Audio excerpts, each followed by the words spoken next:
अरमीन जिसे लग रहा था कि वो कुछ भी करके सबको अपनी उंगलियों पर नचा सकती है, लेकिन वो इस बात को भूल गई थी कि अगर उसकी सच्चाई सबके सामने आ गई तो किस तरह से वो सबके सामने शर्मिंदा होकर रह जाएगी, यहाँ तक कि अपने ही बच्चों की नज़रों से उतर जाएगी। वो हमज़ा जो अपनी माँ को बेइंतहा मानता था, वही हमज़ा जब ये जान जाएगा कि उसे नुकसान पहुँचाने वाला शख्स कोई और नहीं बल्कि उसकी अपनी माँ है, तो जो हमज़ा कल तक अपनी माँ को बहुत अच्छा समझता था, आज वही हमज़ा अपनी वालदा को पूछना तक छोड़ देगा।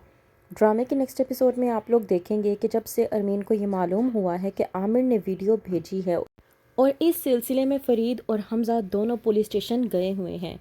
बैठी होती है अरमीन बहुत ही ज़्यादा परेशानी के आलम में कि आती है अलीज़ा और आकर पूछती है कि खैरियत तो है, आप मुझे इस कदर परेशान क्यों नज़र आ रही हैं।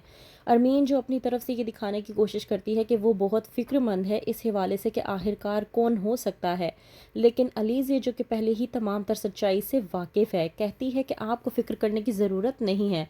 पुलिस स्टेशन में ज़ाहिर सी बात है वही सब कुछ हो रहा होगा जो पुलिस स्टेशन में होना चाहिए। पुलिस उस इंसान को ढूंढ रही होगी, बल्कि मेरा कहना तो ये है कि पुलिस को उस इंसान को भी तलाश करना चाहिए जिसके कहने पर उसने ये सब कुछ किया था। अरमीन समझ जाती है कि अलीज़ा कुछ ना कुछ जानती है जिसकी बिना पर वो उससे इस तरह की बात करने की कोशिश कर रही है।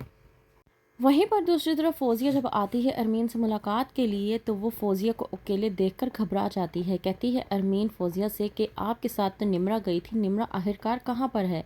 फौजिया जब कहती है अरमीन से कि हाँ निम्रा मेरे साथ ही गई थी और उसने मेरे साथ शॉपिंग भी की, लेकिन वो मुझसे पहले ही वहाँ से जा चुकी थी, ये कहकर कि उसकी तबीयत ठीक नहीं है, उसे चक्कर आ रहे हैं। अरमीन ये सुनकर थोड़ा सा परेशान हो जाती है कि निम्रा आखिरकार फौजिया से बहाना करके कहाँ गई होगी। वहीं पर निम्रा जो कि फौजिया से बहाना करके सीधा दाइम के पास पहुँच जाती है। दाइम उसे एक सजे हुए घर में लेकर जाता है। ये देखकर जब निम्रा दाइम से पूछती है कि तुम मुझे कहाँ पर लेकर आए हो, ये किसका घर है, तो दाइम कहता है कि जाहिर सी बात है हमारा निकाह होने वाला है आज हम दोनों एक दूसरे के हो जाएंगे और हमें कोई भी एक दूसरे से जुदा नहीं कर पाएगा। निम्रा जो कि बगैर कुछ सोचे समझे किसी को इत्तला किए बगैर दाइम से निकाह कर लेती है। वहीं पर अरमीन निम्रा के लिए भी परेशान होती है कि निम्रा आखिरकार फौजिया से बहाना करके कहाँ चली गई, अब तक घर वापस क्यों नहीं आई। वहीं पर पुलिस जो कि अपना काम कर रही है और इस बात की बेचैनी अरमीन को पूरी तरह से लग चुकी है। कहती है कि जब मैंने आमिर को कहा था कि वो यहाँ से चला जाए तो उसने मेरी बात क्यों नहीं मानी।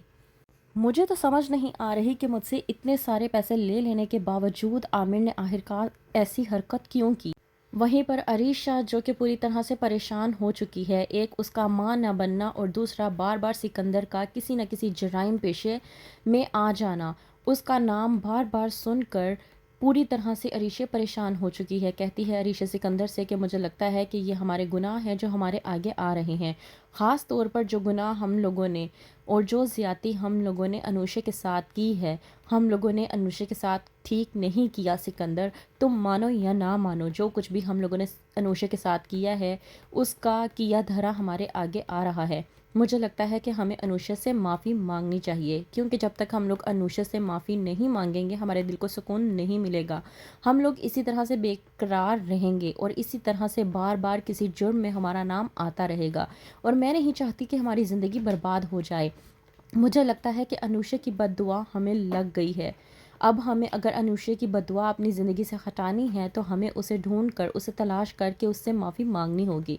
सिकंदर अरीशा की बातें सुनने के बाद कहता है कि मुझे लगता है कि तुम पागल हो चुकी हो, मैं किसी से माफ़ी नहीं मांगने वाला। तो क्या होगा आगे, क्या अरमीन का हो जाएगा पर्दाफाश और मांगेगा सिकंदर अनुषा से माफ़ी, क्या होगा आगे, मज़ीद जानने के लिए देखते रहिए ड्रामा सीरियल मोहरा।